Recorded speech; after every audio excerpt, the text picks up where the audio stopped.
আমরা এখনো কুরবানির দিনের পরের 3 দিন আরও কুরবানি করা সুযোগ রয়েছে। একটা হলো ঈদুল আযহা, আর পরের 3 দিন হলো আইয়ামুত তাশরিক। আইয়ামুত তাশরিক ওয়া তুআমুল আকল ওয়া শুরব ওয়া যিকরুল্লাহ। আইয়ামু আকলিন ওয়া শুরবিন ওয়া যিকরুল্লাহ। এই 3 দিন কুরবানি করতে পারবেন এবং এই 3 দিনে এটা হলো খাওয়ার দিন, পানাহারের দিন, রোজা রাখা নিষিদ্ধ এবং আল্লাহর জিকির আজকারের দিন। আজকে থেকে নিয়ে 3 দিন, আজ হলো শুক্র, শনি, রবিবার দিন আসর পর্যন্ত এই আইয়ামুত তাশরিকের হুকুম থাকবে এবং এই 3 দিন আর 2 ঈদ, ঈদুল ফিতর আর ঈদুল আজহা, এই 2 দিন মোট 5 দিন রোজা বা সিয়াম রাখা নিষিদ্ধ। আর বিশেষ করে শুধুমাত্র জুমার দিনে রোজা রাখা নিষেধ। যদি কেউ নফল রোজা কেউ যদি করেন, তাহলে অনেকেই মনে করেন যে জুমার দিন যেহেতু ফজিলতপূর্ণ দিন, অতএব সেই দিনই সিয়াম পালন করব। তা আল্লাহ রসুল সাল্লাল্লাহু আলাইহি ওয়াসাল্লামের নিকটে একজন মহিলা আসলেন। আসার পরে তিনি বললেন যে আমি সায়েম আছি। তা আল্লাহ রসুল সাল্লাল্লাহু আলাইহি ওয়াসাল্লাম বলছে, তুমি কি গতকাল করেছিলে? কইছি না। তাহলে আগামীকাল কি করবে? কইছি না। তাহলে তুমি রোজা রাখিও না। তার মানে যদি কেউ রোজা রাখতে চায় তাহলে জুমার দিন আগপিচ করে রাখতে হবে, হয় বৃহস্পতি শুক্রবার অথবা শুক্রবার শনিবার, এইভাবে সিয়াম রাখতে হবে। এখানে খাস করে জুমার দিন সিয়াম পালন করা নিষিদ্ধ। তবে কারোতে আইএমএ বীজ পড়ে অথবা যদি বৃহস্পতিবার পড়ে বা সোমবার পড়ে তাহলে এই দিনে এই সিয়াম পালন করা যাবে। এক কথায় জুমার দিন, বৃহস্পতিবার জুমা নয় তার পরের দিন, এবং দেখা যায় যে 3 দিন আইয়ামে বীজ যদি শুক্রবার পড়ে যায় তাহলে ওখানে কিন্তু শুক্রবার দিন রোজা রাখা কিন্তু নিষেধ নাই। নিষেধ হলো এইভাবে কেউতে খাস করে জুমার দিনে সিয়াম পালন করতে চায় তাহলে আগপিচ করে সিয়াম পালন করে, এটা হলো হুকুম। তো এখনও কুরবানি করার সুযোগ আছে। যারা হয়তো কুরবানি করতে চান তাহলে আজকে, কালকে এবং পরশুদিন আসর পর্যন্ত আপনারা কি করতে পারেন? কুরবানি করতে পারেন। একাধিক কুরবানি করা যেহেতু জায়েজ, সেই হিসাবে আরও 3 দিন আপনাদের হাতে আছে, আপনারা কুরবানি করবেন। কুরবানির দিন এগুলো তো ফজিলতপূর্ণ দিন, কোনো অসুবিধা নেই। তো যাই হোক, আজকের খুতবার বিষয়বস্তু সেটি হচ্ছে যে মুমিন ব্যক্তিদের মৃত্যুর পরে তাদের যে সৎ আমলগুলি এই মরার পরে, কোন কোন সৎ আমলগুলি মরার পরে তার কবরে পৌঁছবে, এই বিষয়ের পরে আমি আলোচনা করব ইনশাআল্লাহ তাআলা। যেহেতু মানুষ মরণশীল, কখন কার মৃত্যু আসবে কেউ বলতে পারবে না। এই জন্য আমাদের যে সমস্ত সৎ আমলগুলি এর মাধ্যমে আমরা কবরে গিয়েও যাতে আমরা নেকি পাই, সেই বিষয় নিয়ে আলোচনা করব। তার আগেই আল্লাহ তাআলা আমাদেরকে আল্লাহ তাআলা শান্তির গৃহে ডাকার জন্য আহ্বান করতেছেন এবং তিনি জান্নাতের দিকে আহ্বান করতেছেন এবং ক্ষমার দিকে তিনি ক্ষমা করতে চান। এই ক্ষমা করার জন্য আল্লাহ তাআলা মানুষদেরকে কি আহ্বান করতেছেন। যেমন সূরা হজ্জের এই 67 নম্বর আয়াত, সূরা এই আল ইমরানের 110 নম্বর আয়াত, আল ইমরানের 104 নম্বর আয়াত, এরপরে সূরা ইউনুসের 25 নম্বর আয়াত, এরপরে সূরা বাকারার 221 নম্বর আয়াত, মুসলিম বর্ণিত 78 নম্বর হাদিস, মুসলিম বর্ণিত 1893 হাদিস, এই কয়েকটি আয়াত এবং এই হাদিসগুলি কেন্দ্র করে আজকের এই সংক্ষিপ্ত খুতবা সমাপ্ত করব ইনশাআল্লাহ তাআলা। আল্লাহ তাআলা নিকটে আহ্বান করার জন্য তিনি নির্দেশ দিচ্ছেন যে উদউ রব্বাক, তুমি তোমার রবকে ডাকো, তুমি তোমার রবের নিকট প্রার্থনা করো, তুমি তোমার রবের নিকটে তোমার মনোবাঞ্ছনার জন্য যেগুলো প্রয়োজন আল্লাহর কাছে চাও। বলছি ইন্নাকা লাআলা হুদাম মুস্তাকিম। আল্লাহ রাসূলকে বলছেন নিশ্চয় আপনি সরল সঠিক পথের উপরে প্রতিষ্ঠিত আছেন। আমরা দৈনন্দিন সূরা ফাতিহা পাঠ করে থাকি, আমরা দোয়া করি এভাবে যে ইহদিনাস সিরাতাল মুস্তাকিম সিরাতাল্লাযিনা আন'আমতা আলাইহিম গায়রিল মাগযুবি আলাইহিম ওয়ালাদ-দাল্লিন আমিন। এই যে আমরা দোয়া করি ইহদিনাস সিরাতাল মুস্তাকিম, হে আল্লাহ তুমি আমাদেরকে সরল সঠিক পথে পরিচালিত করো, ইহদিনাস সিরাতাল মুস্তাকিম। তাহলে আমরা দৈনন্দিন এই যে 5 ওয়াক্ত সালাত তো পড়ি, তারপরে যখন আমরা নফল সালাত পড়ি তখনও সূরা ফাতিহা পড়ি এবং এই দোয়াটি আমরা আল্লাহর নিকটে সর্বদাই প্রার্থনা করি ইহদিনাস সিরাতাল মুস্তাকিম, হে আল্লাহ তুমি আমাদেরকে সিরাতুল মুস্তাকিম সরল সঠিক পথে তুমি আমাদেরকে পরিচালিত করো। সিরাতাল্লাযিনা আন'আমতা আলাইহিম, ওই লোকদের পথে যাদের প্রতি আপনার নেয়ামত রয়েছে, তারা হলো সিদ্দিকিন, তারা হলো শুহাদা, তারা হলো কি সালেহিন, যারা সত্যবাদী, যারা সৎকর্মশীল এবং যারা শহীদ হয়েছে, সেই লোকদের পথে আল্লাহ তুমি আমাদেরকে পরিচালিত করো। এই যে দুয়ার কোরআনের সূরা ফাতিহা পড়েন, কিন্তু অর্থগুলো কত চমৎকার। গায়রিল মাগযুবি আলাইহিম ওয়ালাদ-দাল্লিন, বলছে ওই লোকদের পথে নয় যেই লোকদের প্রতি আপনার গজব নাজিল হয়েছে, যারা কি পথভ্রষ্ট জাতি অর্থাৎ ইয়াহুদি এবং নাসারাদের পথে আমাদেরকে পরিচালিত করিও না। কিন্তু বর্তমান যুগে আমরা মুসলিম, কিন্তু ইহুদি নাসারাদের খপ্পরে পড়ে আমরা তাদেরই অনুকরণ করতেছি, অথচ আল্লাহ তাআলা আপনাদেরকে শিক্ষা দিচ্ছেন যে গায়রিল মাগযুবি আলাইহিম ওয়ালাদ-দাল্লিন, ওই সমস্ত লোকদের পথে নয় যারা পথভ্রষ্ট, যাদের প্রতি আল্লাহর গজব নাজিল হয়েছে, সেই লোকদের পথে নয়, অর্থাৎ ইয়াহুদি এবং নাসারা বা খ্রিস্টানদের পথে নয়।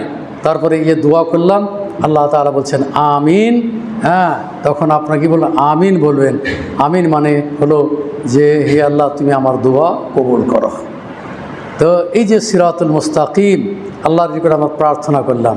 তো সিরাতুল মুস্তাকিম সম্পর্কে আব্দুল্লাহ ইবনে মাসউদ রাদিয়াল্লাহু তাআলা আনহু বলছেন যে খাত্তালানা রাসূলুল্লাহ সাল্লাল্লাহু আলাইহি ওয়াসাল্লাম খাত্তান, আল্লাহ রাসূল সাল্লাল্লাহু আলাইহি সাল্লাম সরল সঠিক পথ বোঝানোর জন্য একটি রেখা টানলেন, একটি দাগ টানলেন। খাত্তালানা রাসূলুল্লাহ সাল্লাল্লাহু আলাইহি ওয়াসাল্লাম, আল্লাহ রাসূল সাল্লাল্লাহু আলাইহি ওয়াসাল্লাম একটি রেখা বা একটি সরল রেখা এভাবে টানলেন। তিনি বলছেন ফাকাল হাযা সাবিলুল্লাহ, বলছে এইটাই হলো কি আল্লাহর পথ। সুম্মা খাত্তা খুতুতান আন ইয়ামিনিহি ওয়া আন শিমালিহি, এরপরে তিনি এই সরল রেখার ডানে এবং বামে আরও অনেকগুলো রেখা টানলেন এবং বললেন যে হাযিহি সুবুলুন আলা কুল্লি সাবিলিন মিনহা শাইতানুন, এগুলোও কিন্তু রাস্তা, কিন্তু এই সমস্ত প্রত্যেকটা রাস্তার মাথায় একজন করে শয়তান বসে আছে। ওয়া ইয়াদউ ইলাইহি, এবং এই বাঁকা পথেই তারা কি করতেছে? আহ্বান করতেছে। আল্লাহ রাসূল সাল্লাল্লাহু আলাইহি ওয়াসাল্লাম এইভাবে দাগ কেটে বুঝিয়ে দিলেন যে এই যে সরল সঠিক পথ, এটি হলো হাযা সাবিলুল্লাহ, এটাই হলো আল্লাহর পথ। আর সরল সঠিক পথের ডানে বামে যে রেখাগুলো হচ্ছে ওই যে হাযিহি সুবুলুন, এগুলো রাস্তা, কিন্তু আলা কুল্লি সাবিলিন মিনহা শাইতানুন, এবং এই সব রাস্তার মাথায় একটা করে শয়তান বসে আছে। ওয়া ইয়াদউ ইলাইহি, এবং এই বাঁকা রাস্তায় তারা আহ্বান করতেছে। এরপরে আল্লাহ রাসূল সাল্লাল্লাহু আলাইহি ওয়াসাল্লাম দোয়া বলে ওয়া আন্না হাযা সিরাতি মুস্তাকিমা, আল্লাহ তাআলা বলছেন যে এটাই হলো আমার সরল সঠিক পথ, যেটা প্রথমে রেখাটাল সোজা। আন্না হাযা সিরাতি মুস্তাকিমা ফাত্তাবিউহু, তোমরা সরল পথের অনুসরণ করো।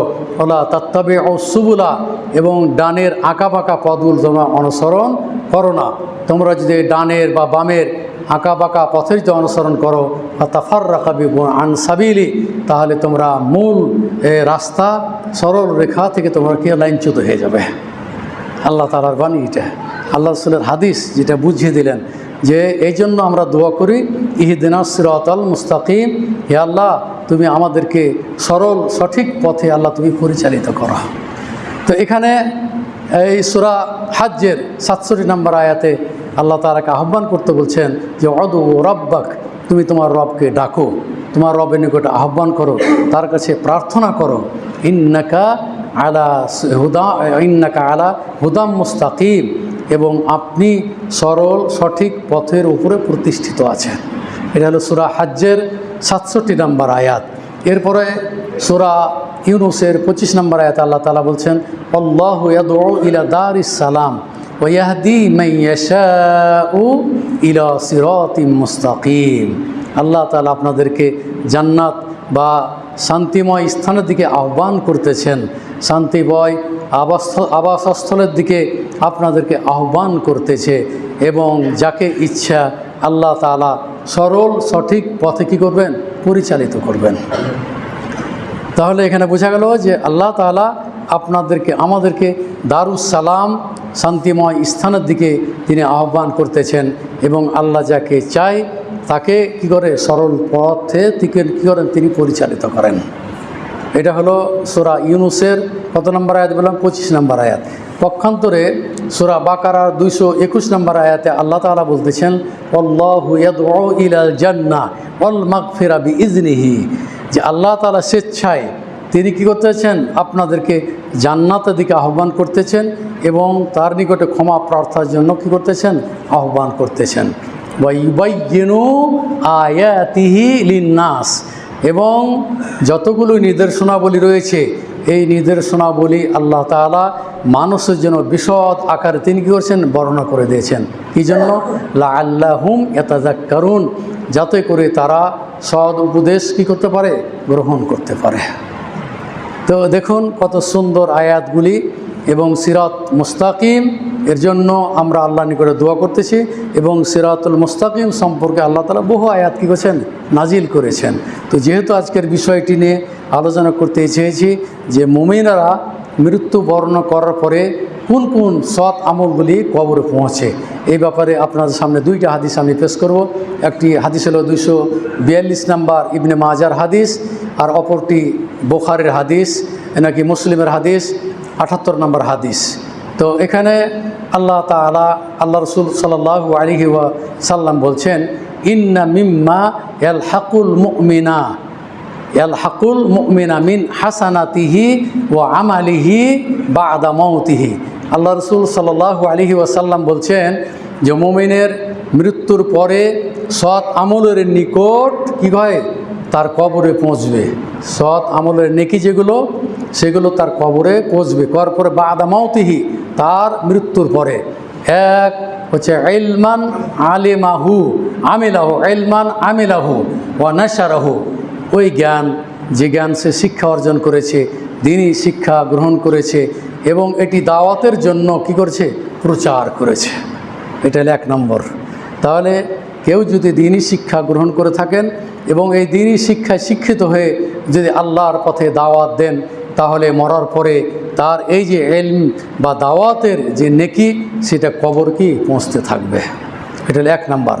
2 নম্বর হলো আও ওয়ালাদান সালিহান তারাকাহু, নেক সন্তান যদি সে ছেড়ে যায় এবং নেক সন্তান যদি তার জন্য দোয়া করে, পিতামাতার জন্য দোয়া করে, তো আল্লাহ তাআলা সেই দোয়াটা কবুল করে নেন।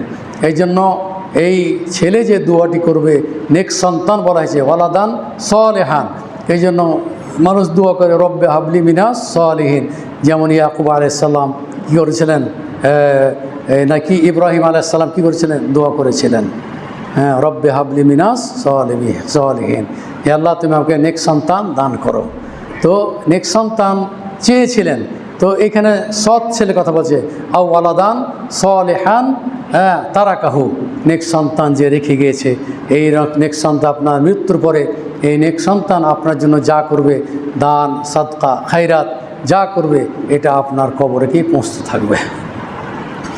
এরপরে আল্লাহ রাসূল সাল্লাল্লাহু আলাইহি সাল্লাম বলছেন আও মুসহাফান ওয়ারাসাহু, এবং কোনো প্রতিষ্ঠানে, কোনো এতিমখানায় বা কোনো অন্য এই মক্তবে যদি কি করে কোরআন যদি অক্ষ করে থাকে, কোরআন যদি কি করে অক্ষ করে থাকে, তাহলে যতদিন ওই বাচ্চারা কি করবে?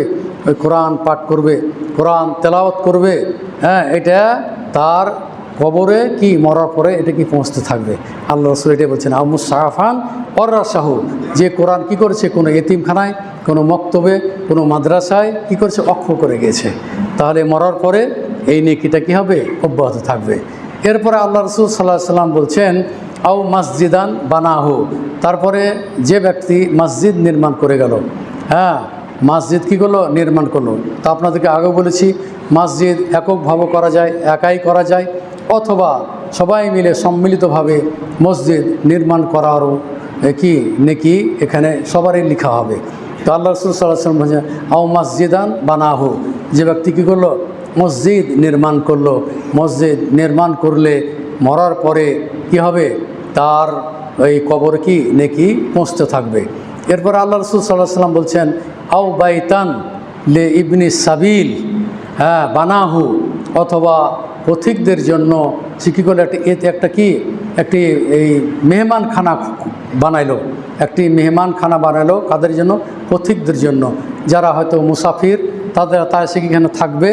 এইভাবে যদি কোনো একটি ঘর বা কোনো একটি যদি জায়গা যদি নির্মাণ করে যায়, তা আল্লাহ রসুল সাল্লাল্লাহু আলাইহি সাল্লাম বলছেন যে কবরে মরার পরে কবরে তার নিকটে কি এই নেকি পৌঁছতে থাকবে। তো এখানে বলছে আও বাইতান লি ইবনি সাবিল বানাহু, বলা হচ্ছে যে মুসাফিরের জন্য মেহমানখানা যে খুলে গেল এবং এই নেকিটা তার মরার পরে কবরে পৌঁছতে থাকবে।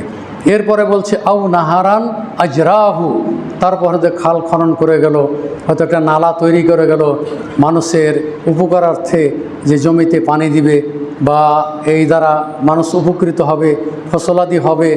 এইভাবে যদি কেউ খাল খনন করে যায় অথবা কোনো একটি যদি নালা তৈরি করে যায়, তাহলে মৃত্যুর পরে তার কবরের নিকটে এই নেকিটাও কি পৌঁছতে থাকবে।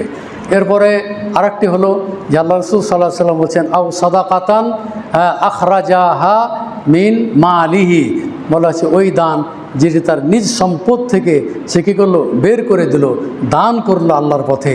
কী বলে, ফি সেহাতিহি, বলা যে সেহাতে সুস্থ অবস্থাতে, অফি হায়াতিহি এবং জীবদ্দশায় যে বেঁচে ছিল এবং সুস্থ অবস্থায় কেউ যদি দান করে যায়, তাহলে আল্লাহ রসুল সাল্লাল্লাহু আলাইহি ওয়াসাল্লাম বলছেন যে তালহাকুহু বাদাল মউত, তাহলে এই সমস্ত নেকিগুলি তার মরার পরে কি পৌঁছতে থাকবে। এটা ইবনে মাজার হাদিস 242 নম্বর হাদিস। তাহলে মরার পরে যে আমলগুলি পৌঁছতে থাকবে, এক নম্বরে বললাম কি, যে দিনই শিক্ষা, যে শিক্ষার মাধ্যমে দিন প্রচার করেছে। দ্বিতীয় হলো যে নেক সন্তান যদি কেউ রেখে যায়, তাহলে ওই নেক সন্তান তার জন্য পিতামার জন্য যে দোয়া করবে, এটির নেকি সে কবরের পরও পাবে আর কি। 3 নম্বর বললাম যে যদি কোরআন কেউ আল্লাহর পথে অক্ষ করে যায়, তাহলে সেটির নেকি তার মরার পরে পৌঁছতে থাকবে। আরেকটি বললাম কেউ যদি মসজিদ নির্মাণ করে যায়, তাহলে মরার পরে সেই নেকি অব্যাহত থাকবে। এরপরে বললাম কেউ যদি খাল খনন করে যায় বা হয়তো একটা টিউবওয়েল বসিয়ে গেল, যারা যতদিন পানি খাবে, এই ধরনের উপকার যারা পাবে, আল্লাহ রসুল বলছেন যে মরার পরে এই নেকিটা পৌঁছতে থাকবে। এরপরে বলা হচ্ছে যে জীবদ্দশা এবং সুস্থ শরীরে কেউ যদি আল্লাহর পথে দান করে, তাহলে নেকিটা তার মরার পরে কবরে পৌঁছবে। রাসূল বলছেন তালহাকুহু বাদাল মউত, এই সমস্ত নেকি কী হবে, মরার পরে কবরে পৌঁছবে। একটি হাদিস এসে 3টের কথা, জিজা মাতাল ইনসানো ইনকাতা আনহু আমালুহু ইল্লা মিন সালাসাতিন সাদাকাতিন জারিয়াতিন আও ইলমিন ইনতাফাউ বিহি আও ওয়ালাদিন সালিহিন। আল্লাহ রাসূল সাল্লাল্লাহু আলাইহি সাল্লাম বলছেন মানুষের সব আমল কী হয়ে যায়, বন্ধ হয়ে যায় 3টি আমল ব্যতিরেকে। একটি হলো সাদাকায়ে জারিয়া, এমন একটি দান করে গেলেন, যে দান অব্যাহত দান, সেটা নেকি আপনার পৌঁছতেই থাকবে মরার পরে। তারপরে যাও ইলমিন ইনতাফাউ বিহি, অথবা আপনি এমন একটি জ্ঞান বা বই লিখে গেলেন যার মাধ্যমে মানুষ কীভাবে উপকার পেতে থাকবে। যেমন আমাদের বড় বড় উলামায়ে কেরাম এই দুনিয়া থেকে বিদায় নিয়েছেন, যেমন আবু তাহের বর্ধমানী রাহিমাহুল্লাহ তাআলা, তারপরে দুরুল হুদা রাহিমাহুল্লাহ তাআলা, হাফেজ আইনুল বারী ভারতের হাফেজাহুল্লাহ তাআলা আর এনেকে রাহিমাহুল্লাহ তাআলা, তারাও দুনিয়া পরিত্যাগ করে গেছেন, কিন্তু বহু গ্রন্থ তারা লিখে গিয়েছে। এই গ্রন্থ পড়ে এখনও মানুষ কী পাচ্ছে, উপকার পাচ্ছে। আপনি জানেন যে ভারতে কিভাবে নির্যাতিত হয়েছিল এই বর্ধমানী সাহেব আবু তাহের বর্ধমানী সাহেব। তারপরও ওর বইয়ের নামগুলো শুনলে আপনারা অবাক হয়ে যাবেন। এবার বাস্তবতার সাথে তার বইগুলো তুলে ধরেছিলেন। তো এইভাবে তিনি অনেকগুলো কী করেছেন, বই লিখে গেছেন। তো এই বইগুলো এখনও আছে। এই বইগুলো আপনি পড়েন তাহলে বুঝতে পারবেন যে অনেক কিছু অজানা জিনিস, বিশেষ করে পীরতন্ত্রের আজব লীলা, পীরেরা যেভাবে আখড়া তৈরি করেছে এই সম্পর্কে একটি বই লিখেছে, পীরতন্ত্রের আজব লীলা। তারপর গিরাওয়ালা ব্যাম্বু, নামগুলো দেখেন, গিরাওয়ালা ব্যাম্বু। এর মানে যে ওই শাহপরান মাজারে একবার গিয়েছিলাম আমরা, সেখানে দেখলাম যে বাঁকা ধরনের ব্যাম্বু, যে লাঠি নিয়ে মনে করে এভাবে এই চুমো খাচ্ছে, আর এইভাবে মানে এমন এক দেখাচ্ছে, ভঙ্গিমা দেখাচ্ছে যে এর দ্বারাতে কি মানুষকে আরাম করে দিচ্ছে। আর একজন ইশারা করছে যে ওখানে চলে যাও। তো এইভাবে তারা এই পীর, যারা এই ভণ্ড পীর, এরা কিন্তু এইভাবেই তারা এই যে কী করতেছে, মানুষদেরকে বিভ্রান্ত করতেছে। এই জন্য আবু তাহের বর্ধমানী সাহেব একটি বই লিখেছেন, গিরাওয়ালা ব্যাম্বু। তো এইভাবে তার বইগুলো এভাবে লিখেছেন উনি, যে পীরের জড়কে সে শেষ করে গেছে। পীর যে ভণ্ড, এরা দিনে কোনো কাজ করে না, এরা মাত্র শুধুমাত্র দুনিয়াবির কারণে এরা বহু যারা ভণ্ড পীর আছে তারা গাঁজা খায়, তারা মদ খায়, ওখানে অনেক রকম অশ্লীল কাজ তারা করে। এভাবে দেখেন অনেকেই ধরেছি, কিন্তু অনেকেই এদেরকে ধরেছে আর ধরা পড়েছে। তো আমরা তো এগুলো সচক্ষে যে দেখেছি আর এগুলো করতেছি। এবং তারা নামাজ পড়ে না, তারা কি নামাজের ধারে না এরা। আমাদের যাত্রাবাড়িতে ওইরকম একটা ঘটনা ঘটেছিল আমার ছাত্র জীবনে, যে একটা ন্যাংটা পীর চলে যাচ্ছে আমাদের মাদ্রাসার সামনে দিয়ে। তখন আমি মাসা মোহাম্মদী আরবে পড়তেছিলাম। তখন এই ময়মনসিংহের কিছু ছেলেরা আছে, এরা কিন্তু খুবই সাহসী, বলছে আজকে যা হবে এই ন্যাংটা পীরকে আজকে যেই করে আগুন ধরিয়ে দেবো। মানে ওর চুল দাড়ি মানে অবাঞ্ছিত লুমটুম মানে ওগুলো সব ছেড়ে দিচ্ছে আল্লাহর রাস্তে, নাউজুবিল্লাহ জান। তারপরে মাদ্রাসার পাশ দিয়ে যাচ্ছে, তখন এই ছেলেগুলো যে আউট, যেগুলো আমরা চারা বলি, এই আউট ধরিয়ে তখন ওর পিছিয়ে ধাওয়া করে, তখন আগুন দিয়ে এসে ধরে ওই লুমে আগুন ধরে যায়। পীর লেগেছে দৌড়াইতে, যখন দৌড়াইতে সামনে একটা নয়েল জুল ছিল, ওই নয়েল দৌড়িয়ে একটা ঝাঁপ দিল, দিয়ে কোনো জানে বেঁচে ওই পীরটা তখন দিয়ে পাল্লে গেল। তো এইভাবে ভণ্ড পীর যারা আছে তারা এইভাবেই সমাজে চলাফেরা করতেছে, এবং এইভাবে মানুষ বলছে এই আল্লাহর রাস্তে ন্যাংটা, আল্লাহর রাস্তে ও আল্লাহর এতই পথেই চলছে আর কি। এই যে ধারণা, এই যে ভণ্ড পীর, ন্যাংটা পীর, এই সম্পর্কে আবু তাহের বর্ধমানী রাহিমাহুল্লাহ তাআলা তাকে জান্নাতবাসী করুন, এই সব বইগুলি তিনি লিখে গেছেন। হাফেজ আইনুল বারী অনেকগুলো বই লিখে গেছেন, সেগুলো পড়লে আমরা উপকৃত হব। আরও বহু ওলামা যারা মৃত্যুবরণ করেছে, সকলের নাম উচ্চারণ করতে পারছি না। তো যাই হোক, এই বড় বড় আলেমেরা যে সমস্ত বইগুলো লিখে গেছেন, আল্লাহ বলছেন আউ ইলমিন ইনতাফাউ বিহি, বলছে ওই জ্ঞান, যেই জ্ঞান দ্বারা মানুষ উপকৃত হয়। তাহলে তারা যে বইগুলো লিখেছে আমরা কি উপকৃত হচ্ছি পড়ে। তো এটি একটি, এটা নাকি মরার পরে কবরে কি পৌঁছতে থাকবে। আউ আলাদিন সালেহিন, যেটার কথা বললাম যে ওই হাদিসে, এখানেও কিন্তু আউ আলাদিন সালেহিন ইয়াদউ লাহু শব্দ এসেছে, যে নেক সন্তান যদি পিতামাতার জন্য কি করে, দোয়া করে, তাহলে এই নেকিটা তার কবরে মরার পরে কি অব্যাহত থাকবে। তো আপনারা আমার বক্তব্য শুনলেন এবং উপলব্ধি করলেন যে মানুষ মুমিন মরার পরে তার নেক আমলের যে সমস্ত নেকিগুলো আছে কবরে মরার পরে সেগুলো পৌঁছতে থাকবে।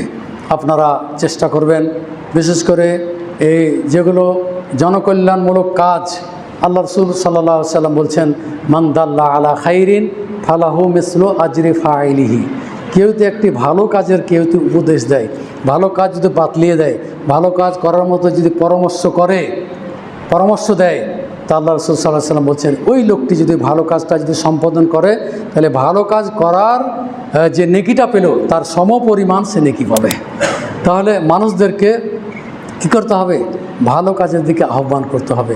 আপনারা জানেন যে সূরা আল ইমরানের কত নম্বর 110 নম্বর আয়াতে আল্লাহ তাআলা বলতেছেন যে উখরিজাত লিন্নাস, বলছে কুনতুম খায়রা উম্মাতিন উখরিজাত লিন্নাস তা'মুরুনা বিল মা'রুফি ওয়া তানহাউনা আনিল মুনকার। যে তোমরা হচ্ছে সর্বোত্তম জাতি, মানুষের কল্যাণের জন্য তোমাদের উত্থান ঘটানো হয়েছে। কুনতুম খায়রা উম্মাতিন উখরিজাত লিন্নাস, কী জন্য? যে তোমরা শ্রেষ্ঠ জাতি, তা'মুরুনা বিল মা'রুফ, তোমরা কি করবে? ভালো কাজের আদেশ দিবে। ওয়া তানহাউনা আনিল মুনকার, এবং অন্যায় কাজ হতে মানুষদেরকে বাধা প্রদান করবে। তো এটা হলো আল্লাহ রসুলের বাণী, আল্লাহ রসুলের বাণী। এটা মুসলিমের 78 নম্বর হাদিস। এরপরে আল্লাহ রসুল সাল্লাল্লাহু আলাইহি সাল্লাম মান রাআ মিনকুম মুনকারান ফালইয়ুগাইয়িরহু বিয়াদিহি, কোনো অন্যায় কাজ যদি করেন তাহলে সেটা কি প্রতিহত করতে হবে। ফাইন লাম ইয়াস্তাতি ফাবিলিসানিহি, যদি আপনি প্রতিহত না করতে পারেন, যদি আপনার শক্তি না থাকে, তাহলে কমসে কম মুখে বলবেন যে ভাই কাজটি করা অন্যায়। তাকে অন্যায় থেকে বিরত রাখার জন্য আপনি মৌখিকভাবে তাকে আপনি বলবেন। তবে ফাইন লাম ইয়াস্তাতি, এটাও যদি সক্ষম না হয়, তবে কালবিহি, তাহলে কি তার অন্তর দ্বারা সে কী করবে? ঘৃণা করবে। তাহলে অন্তর থেকে ঘৃণা করাটা এটা হলো সবচেয়ে দুর্বলতম ঈমানের এটি লক্ষণ। তো এখানে যেটা বিষয় সেটি হচ্ছে যে আমাদের সমাজে দেখা যাচ্ছে যে অনেক অন্যায় অশ্লীলতা ছড়িয়ে পড়েছে। আমরা দেখতে পাচ্ছি রাস্তাঘাটে ছেলেরা কী করতেছে? প্রকাশ্যে আপনার সামনে একজন মুরব্বী মানুষ আপনার সামনে সিগারেট খাচ্ছে, প্রকাশ্যভাবে আপনার সামনে গান বাজনা করতেছে, প্রকাশ্যভাবে মানে যা ইচ্ছা তাই করতেছে, অথচ আপনার কোনো ক্ষমতা নেই। যাদের ক্ষমতা আছে তারাও এটাকে প্রতিহত করতে পারছে না, তারাও জীবনেও ভুলেও বলতে পারে না যে বাবা এগুলো তোমরা করতে হয় না, এগুলো তোমরা পরিত্যাগ করো, তোমরা 5 ওয়াক্ত সালাত আদায় করো, তোমরা ফিরে আসো আল্লাহর পথে। এইভাবে যদি আপনার এতটুকু যদি ক্ষমতা না থাকে, শুধু আলেমেরা দাওয়াত দেবে তা নয়, প্রত্যেকটা মানুষ হলো দায়ী, আল্লাহর পথে আহ্বানকারী প্রত্যেকটা মানুষ। আপনি কিছু জানেন না, আপনার বন্ধু নামাজ পড়েন, আপনার বন্ধুকে বলতে হবে চলেন ভাই মসজিদে যায়, কারণ সালাত না আদায় করলে ওকে জাহান্নামে যেতে হবে। এটা আল্লাহ তাআলার বাণী। আপনি যে কথাটাও বলতে পারবেন তাকে বলতে পারেন, হতে পারে একদিন বলতে 2 দিন বলতে বলতে দেখা যাবে যে কি হয়তো একদিন আপনার সাথে সালাত আদায় করতে যাবে। এইভাবে যে সমস্ত যুবক শ্রেণীর ছেলেরা আছো তোমাদেরকে বলতেছি এবং প্রায় বলে থাকি আমি, তোমরা এই অ্যান্ড্রয়েড মোবাইলে যে সমস্ত অশ্লীলতা আছে এগুলোকে তোমরা পরিহার করো, ফিরে আসো আল্লাহর পথে, 5 ওয়াক্ত নামাজ পড়ো, নামাজ ফরজ, নামাজ ছাড়া কোনো কল্যাণ কাজ তোমার দ্বারা হবে না। অতএব ফিরে আসো, মানুষ মরণশীল, মরতেই হবে, আজ হোক কাল হোক আমাদেরকে চলে যেতে হবে। যুবক ছেলেরাও দুনিয়া থেকে পরিত্যাগ করতেছে, একটি পাপের কারণে তার মৃত্যুদণ্ড হচ্ছে। অতএব তুমি সাবধান থেকো, তোমার দ্বারাও যেন এ ধরনের কোনো অঘটন না ঘটে।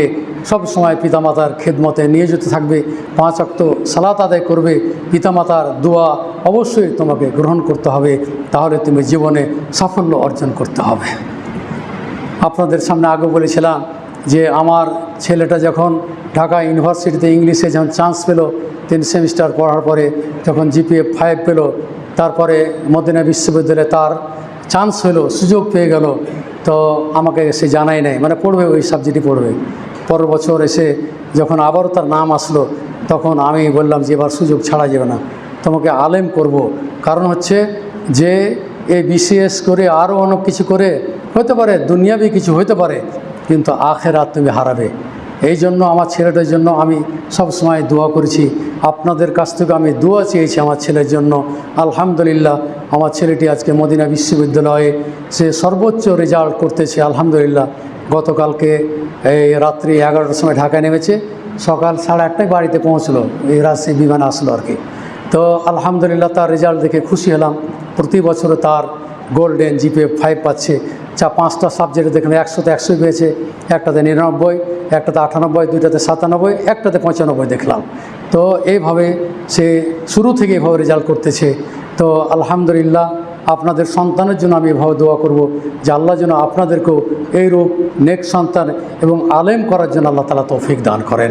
সবাই চায় সবাই যে বড় বড় আলেম হয় এমনটি নয়, কমপক্ষে দ্বীনি শিক্ষায় শিক্ষিত হয়ে 5 ওয়াক্ত সালাত আদায় করে বহু জেনারেল শিক্ষিত ভাইয়েরা আছেন যারা কি করতেছে, এই ছেলেদেরকে এই 5 ওয়াক্ত নামাজে নিয়ে আসছে, মসজিদে নিয়ে আসছে। আপনি আপনার সন্তানদেরকে নিয়ে আসুন, পরিবারটাকে একটা আদর্শ পরিবার হিসেবে গড়ে তোলার চেষ্টা করুন। দোয়া করি আপনাদের জন্য, আপনাদের সন্তানের জন্য দোয়া করি আল্লাহ যেন আপনাদেরকে নেক সন্তান হিসাবে, আপনার সন্তানদেরকে যেন নেক সন্তান হিসেবে আল্লাহ যেন কবুল করে নেন, এবং ভবিষ্যতে আপনার ছেলেরা যেন পথভ্রষ্ট না হয় আল্লাহর কাছে দোয়া করি। আল্লাহ তুমি তাদেরকে সরল সঠিক পথে আল্লাহ তুমি পরিচালিত করো। আমাদের মাঝে যে সমস্ত ভাইরা অসুস্থ আছেন তাদের সুস্থতার জন্য দোয়া করতেছি। হে আল্লাহ তুমি তাদেরকে সুস্থতা দান করো। আল্লাহ যারা বিছানায় শায়িত আছে, মসজিদে আসতে পারছে না, আল্লাহ তুমি তাদেরকে দ্রুত শেফায়ে কামেলা দান করো। আজিবিল বাস রব্বান নাস ওয়াশফি আনতা শাফি লা শিফা ইল্লা শিফাউকা শিফা আল্লাহ ইউগাদিরু সাকামা। আমাদের যে সমস্ত ভাইরা আপনাদের নিকটাত্মীয় যারা কবরে আছেন তাদের জন্য দোয়া করতেছি। আল্লাহ তুমি তাদেরকে কবর আযাব থেকে রক্ষা করো। আল্লাহ তুমি তাদেরকে জাহান্নাম থেকে রক্ষা করো।